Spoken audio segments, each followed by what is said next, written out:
애틀랜타 라디오 코리아 3월 14일 화요일, 오늘의 한 뉴스입니다. 실리콘밸리 은행에 이어 뉴욕의 시그니처 은행이 잇따라 강제 폐쇄돼 파산 사태를 일으켜 미국의 금융 대란과 불경기로 악화되지는 않을까 우려가 증폭되자 미 정부와 중앙은행이 신속한 특단의 조치로 진화 작업을 벌이고 있습니다.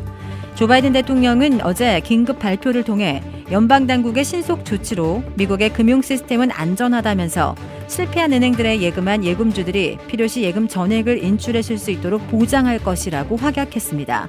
하루 전날 지난 일요일인 12일 늦게 연방재무부와 연방준비제도, 연방예금보험공사 등은 공동 성명을 통해 두 곳의 지역은행의 예금주들에게 예금 전액을 보장한다고 공표했습니다. 현행 연방법은 예금주 1인당 25만 달러까지만 연방예금보험공사에 의해 보장받고 있는데 이번에는 파장 확산 차단을 위해 연방재무부가 특단의 조치로 예금 전액 보장을 긴급 발표한 것으로 보입니다. 실리콘밸리 은행의 예금 자산 2천억 달러 가운데 거의 대부분인 1,750억 달러는 창업회사들이나 벤처캐피탈의 계좌로 계좌당 25만 달러의 한도를 넘고 있어 전액 보장을 해주지 않으면 창업회사 등의 연쇄 도산과 종업원 임금 체불, 무더기 해고로 이어질 수 있다는 판단에 따른 것으로 풀이됩니다. 실리콘밸리 은행 등의 예기치 않은 파산 사태로 기준금리를 3월에는 0.5%포인트 올리지 못하고 0.25%포인트 인상을 유지할 것으로 수정 전망되고 있습니다. 연방준비제도는 당초 고용 열풍과 소비지출 급등에 따라 오는 22일 회의에서 금리 인상에 다시 속도를 내 0.5%포인트 올릴 것으로 기정사실화됐으나 예기치 않은 은행의 파산 사태로 전격 원위치되고 있습니다. 월스트리트저널은 오늘 은행 파산의 사태로 연준이 오는 22일 회의에서 0.5%포인트 금리를 인상하는 빅스텝을 밟을 가능성이 사라지고 있다고 보도했습니다. JP모건의 마이클 펠로리 수석 경제학자는 월스트리트저널과의 인터뷰에서 은행들의 불안정 상황이 불거진 이 상황에서 연준이 금리 인상의 속도를 내기는 극히 어렵다며 이번 22일 0.25%포인트 인상에 그칠 것이라고 수정 전망했습니다. 브라이언 캠프 조지아 주지사가 어제 재산세 감면이 포함된 중간연도 예산안에 서명했습니다. 지난주 중간연도 예산은 조지아 하원과 상원을 통과했으며 9억 5천만 달러의 재산세 감면, 11억 달러의 교통부 예산, 5만 달러의 공립학교 안전교부금, 연금생활자의 연금 500달러 인상 등의 내용이 포함됩니다.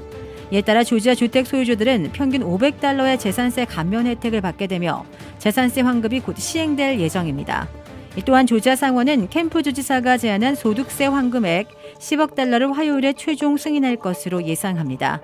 한편 중간 예산안에는 현대와 리비앙 전기자동차 공장을 포함한 대규모 경제개발 프로젝트를 지원하기 위해 1억 6,670만 달러도 포함됩니다. 또한 주 정부는 이번 회계연도가 6월 30일에 종료되면 또 다른 흑자를 예상하고 있습니다.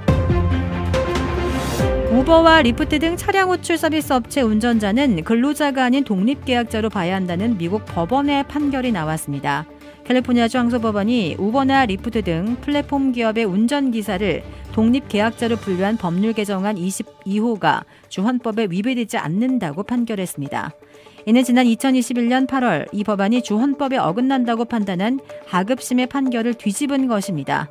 캘리포니아주는 지난 2020년 11월 우버 등의 운전기사를 근로자가 아닌 독립사업자로 규정하는 법률 개정안을 주민투표로 통과시켰으나 이와 관련한 논란이 계속되었습니다. 항소법원 재판부는 이 법률 개정안에 대해 입법부가 규정하는 노동자에 대한 보상 권한을 침해하거나 단일 주체 원칙을 위배하지 않는다고 판결의 이유를 설명했습니다. 유명 치킨닝 체인 버팔로 와일드 윙스가 허위 광고 및 소비자 기만 등의 혐의로 피소됐습니다. 시카고 언론과 경제 전문 인사이더 등에 따르면 시카고 남성 에이먼 할림은 버팔로 와일드 윙스가 닭날개로 만들지 않은 음식을 뼈 없는 닭날개로 이름 붙여 파는 것은 사기 행위라며 버팔도 와일드 윙스와 모기업, 인스파이어 브랜드 등을 상대로 소송을 제기했습니다. 할림은 지난 10일 연방법원 일리노이 북부지원에 제출한 소장에서 지난 1월 시카고 북서 교외 도시 마운스 프로스펙트의 버팔로 와일드 윙스에서 뼈 없는 닭날개를 사 먹었으나 이 뼈를 제거한 닭날개 요리라고 생각해서 샀는데 살코기가 빵가루를 입혀 튀긴 것이었다고 진술했습니다.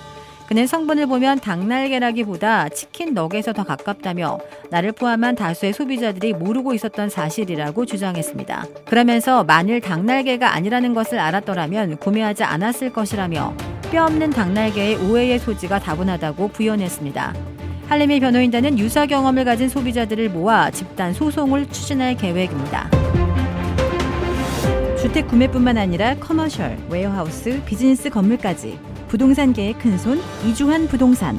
크레딧 카드 빚 최대 80%까지 탕감. 크레딧은 지켜드리고 빚은 줄여드리는 O3 컨설팅이 오늘의 한 뉴스를 후원합니다. 이상 애틀란타 라디오 코리아 3월 14일 화요일 오늘의 한 뉴스의 고지선이었습니다.